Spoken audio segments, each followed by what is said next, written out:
also am a massive Red Hood fan. I'm also a massive Batman fan. And one day I wanted to read a fic which reconciled them both. But this fic, which, you know, really good, by the way, it was really good. This fic was based off of a comic called Red Hood Lost Days. I had heard of this a few times in fandom. I was like, I mean, I've heard about a bunch of things like the Nightwing spiral thing, whatever. Spiral? I've never read it. I heard bad things about that. And so I didn't read it. I hadn't read it until that point, until I was like, I really want to read this fic though. I really want to read it. And I felt like if I didn't know the context, then I would be depriving myself of a good reading experience. So what did I do? Well, I looked into it and I found out that this was a really short series, like it's a mini series, 6 issues, I believe. And so I thought, hey, I got the time. I got time. So I read it that same day. And then I read the fic that same day. Enjoyed both. The thing is, a lot of people say that it's better, and that's kind of also what prompted me to read it, that it's better than Under the Red Hood. And I was like, you know, I was skeptical before I read it. I was.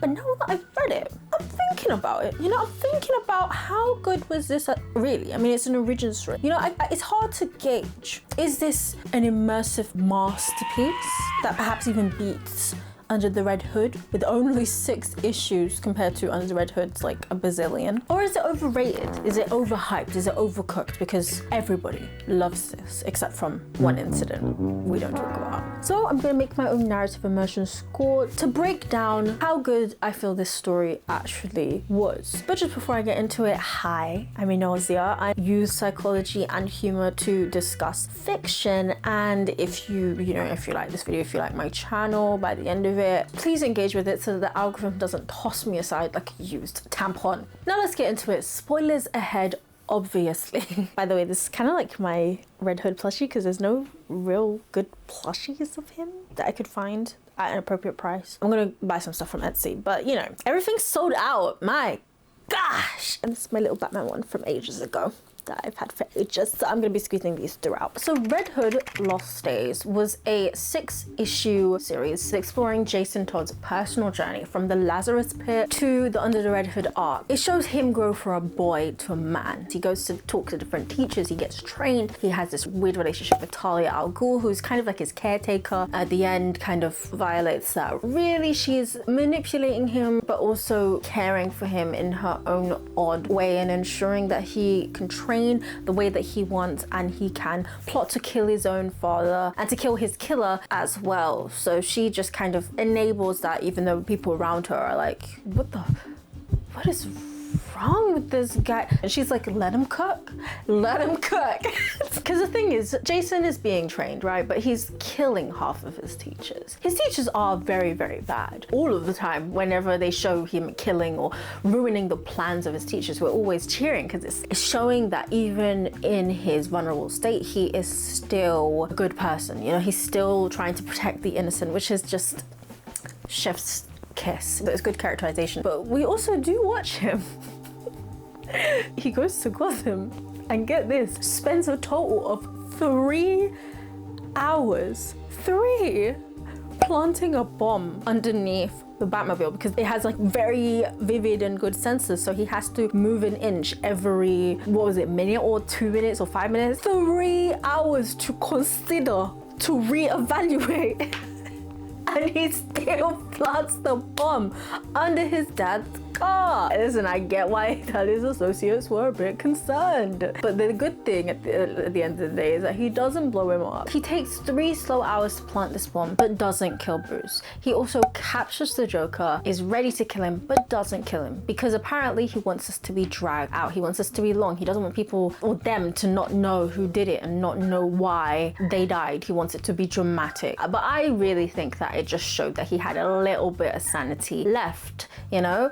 They do also explore a bit more of the Lazarus pit effects and what that did. They don't exactly show the madness. Raish, his insanity is supposed to have slowly gotten away from him the more times he uses the pit. And so I think that it's silly and in denial, frankly, for people in fanon to say that, oh, it's a fanon creation. It's not. There are impacts that the Lazarus pit has on people, but most of the impacts, especially with Jason, who has only been dunked once, really is just a bit more violence, and Jason already had that. It more so shows, in fact, how it healed him. You know, it less shows that he's been driven to do anything. It shows that it healed him from his empty catatonic state, and that in this one dunk, he actually had a bit more benefits from the pits, much more benefits actually from the pits than any negatives. And last but not least, it ends with showing that Jason still has good in him, still has a lot of good in him to save people, even if he's really jaded, really upset. It also shows how they're doing unspeakable things to a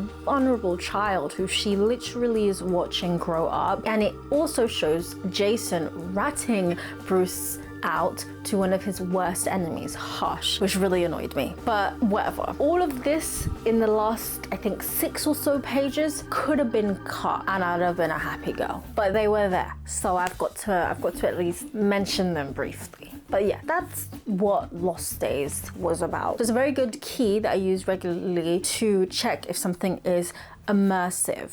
So while the last 7 pages gave me an awful aftertaste, this story overall was very immersive, at least to me. It's so immersive, in fact, that I give it a 9.5 out of 10. That's not enjoyment, even though I'd probably rate it not too much lower, but that's in terms of immersion. I'm so sorry, you know, I feel like I'm being super biased, but there was like nothing wrong.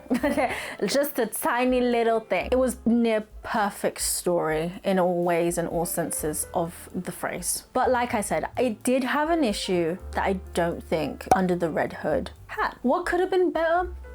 The outside world. So because there's 1 point for the outside world, there's only a 0.5 that I'm dragging it back by, because they did speak about the outside world. We got the gist with his talks with Talia and even her point of view. We had the cafe scenes where they were chatting about what was going on with her father, etc, etc. We had her scenes where they were talking about that wacko that you're sponsoring. Sorry, so you can see. We also watched Bruce with Tim in the papers. We saw Jason's reaction to Bruce and Tim flying around. Tim is his successor. He was brokenhearted by it. We understand. But we could have had more. I felt like it was more a tell, not show.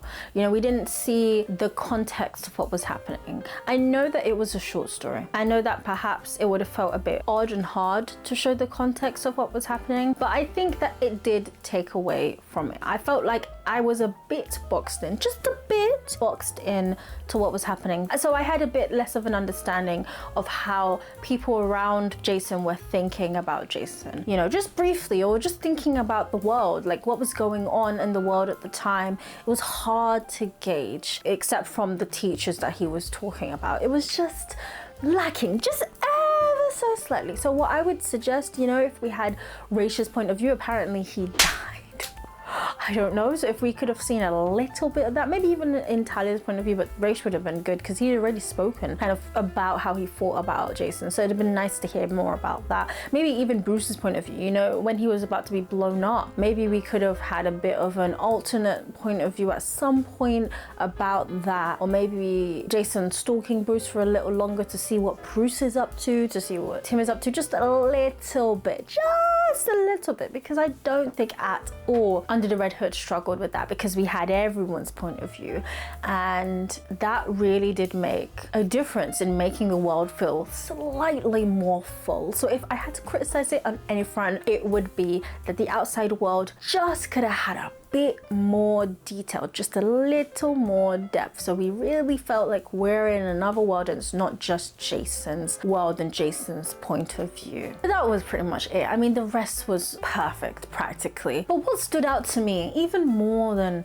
the themes, the beautiful themes in this book, like loneliness, like loss, like violence, like family, like growth, madness, those themes, or emotionally engaging, how emotionally engaged we were with Jason Jason's story specifically, those things were really great. And there was other things like main character writing, side character writing, all immaculate. But what really stood out to me, what I feel like really needs to be highlighted that was super great about this story, was the villains / conflicts. Because these villains and conflicts gave the space for the writers to explain Jason's character to the fullest and to explore how he was changing from the boy that he once was, that people were familiar with. For him, the arc villains were his teachers, the people who he trusted to give instruction and to build his skills ended up being his foes. In fact, he almost made them into his foes. It's a very stark contrast to how he was when he was a child, when he found criminals doing crime and so he would fight them, you know, or there was rogues who declared themselves to be Batman's and Robin's foes and rogues, and so they fought them, you know. In comparison to that, Jason was supposed to be allied with these people in a way. He was supposed to be on their side in a sense. They were supposed to be his supporting cast, and yet he killed them. They deserved it, in my opinion. Listen, hey. All it means though is that he didn't have that stability. He didn't have those mentors. They weren't mentors to him. They weren't what Bruce had been to him. They were different. They were, in fact, the opposite. It was kind of almost representative of how, you know, mentor figures, he now was making everyone who was supposed to be teaching him his enemy. You know, his teachers he killed, wants to kill Bruce, as if to declare his independence with the violence that took him away from the world. It's spectacular, I suppose, in that way. It's really such a deep way of communicating that Jason is being forced to grow up in a way that's dangerous. And those were just the arc villain. The major villain of this story was his father, his former father, but if we're being realistic, it's just his dad, and his killer. And that is even worse, because at least with the teachers, they were doing bad things, but with the fact that he was seeing people who either hated him or genuinely loved him on the same level, showed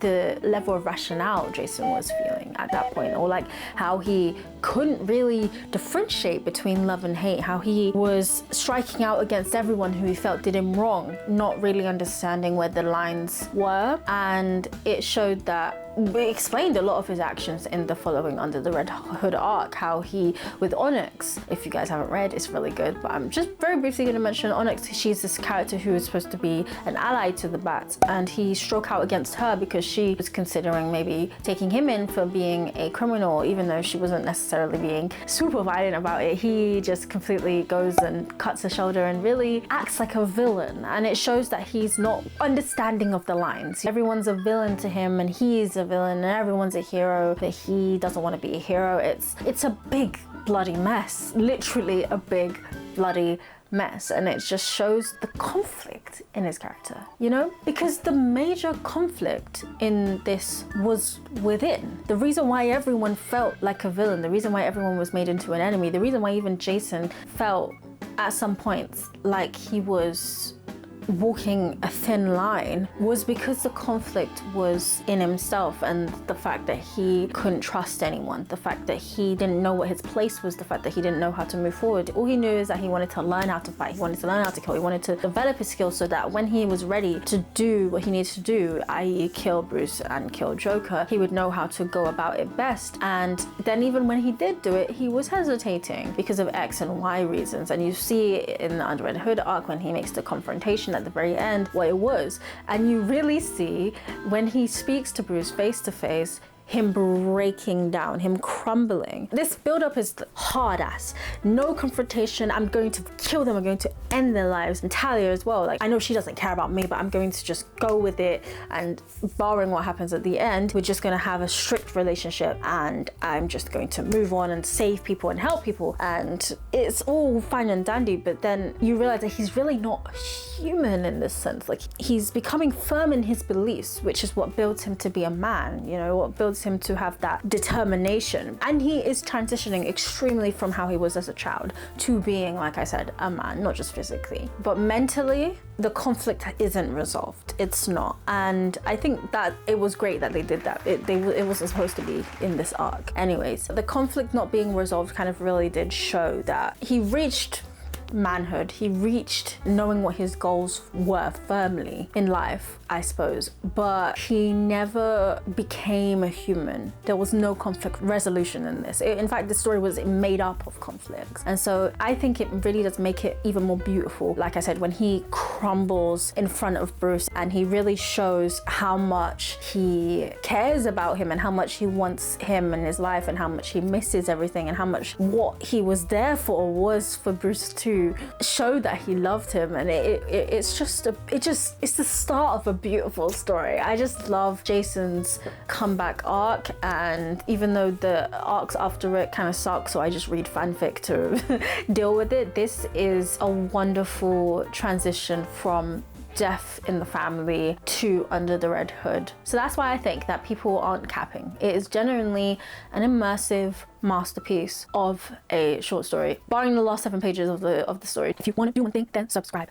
Otherwise, let me know whether you disagree or agree on my opinion of Red Hood Lost Days. And then I say a quick goodbye, Daniel.